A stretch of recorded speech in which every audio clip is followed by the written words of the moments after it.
In 2012, the Department of Health said the contracts of employment for junior doctors in the NHS required changing, as they had not been updated since the 1990s. In September 2015, Jeremy Hunt announced the details of his proposals for these changes. The proposals have been met with uproar by the medical profession. The resounding opinion of doctors and health workers is that the changes are unfair and unsafe.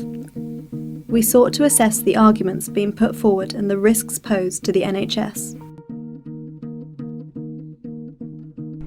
The workforce in the NHS has been united about this issue in an unprecedented way. Doctors are a diverse group and don't always agree with each other, but on this there is unity, and we have support from all of the healthcare professionals out there. The next step is taking that message to the public, and that can be done in lots of ways. It can be done by writing articles, it can be done by appearances in the media, but I think the most important thing is for members of the NHS, members of the workforce of the NHS to go out and talk to the public about the kind of job they do.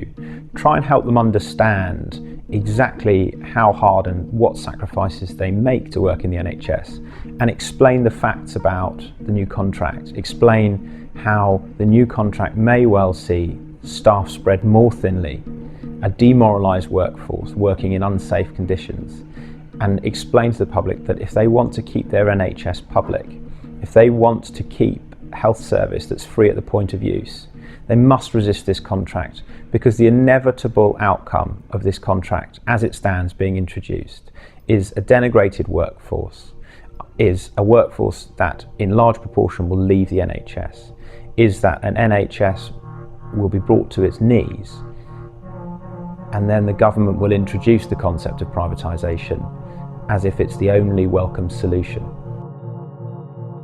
Junior doctors work round the clock and are paid extra for working what is known as unsocial hours. The proposed contract changes would cut out the extra pay junior doctors receive for these hours, in addition to reducing the times actually classed as unsociable. The overall result would be doctors working more hours for less pay. The new contract would also make pay increases dependent on progressing through training stages. This would particularly affect individuals who take time out to care for children. So there are issues with the current contract, and there may be aspects of it that need reform. I think the BMA have recognised this as well. However, the current proposal is thoroughly unfair, thoroughly unsafe, and not really worth negotiating on. The British Medical Association is the trade union that represents doctors. They have been in negotiations with the Department of Health since 2012. Talks have been repeatedly stalled, with the BMA citing a lack of safeguarding measures for doctors' welfare. In terms of the contract, I do support the idea of having a 7-day NHS and it being more accessible, particularly in terms of primary care. You of course already do have a 7-day NHS, and I think at the moment it's just not utilised as well as it could be. In terms of the actual specific points of the contract, I don't think there's too much in terms of the recommendations that I would consider to be beneficial. The results of a survey of 4,000 young medics conducted in October are frightening, with 7 in 10 junior doctors saying they would leave the country, work as a locum, or give up medicine completely if the contract changes went ahead. So I think the consequences to patient care are where this argument really lies. And the risks that it may pose to patient safety in the future are large, I think. So obviously, as a medical student and as somebody who wants to treat patients and make them better, obviously I'm massively concerned about it. The unity shown by the medical community was fiercely demonstrated by their protests that took place in London on both the 28th of September and the 17th of October.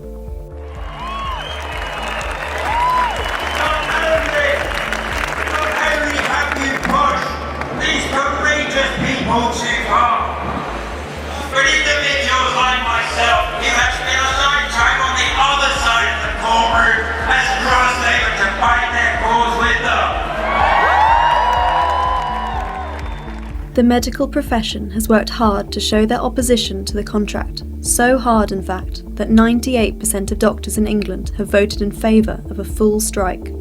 This threat led Jeremy Hunt to re-engage in dialogue. Whether or not this dialogue results in the issues raised by the medical profession being adequately addressed remains to be seen. Ultimately, it will be the patients who suffer the most.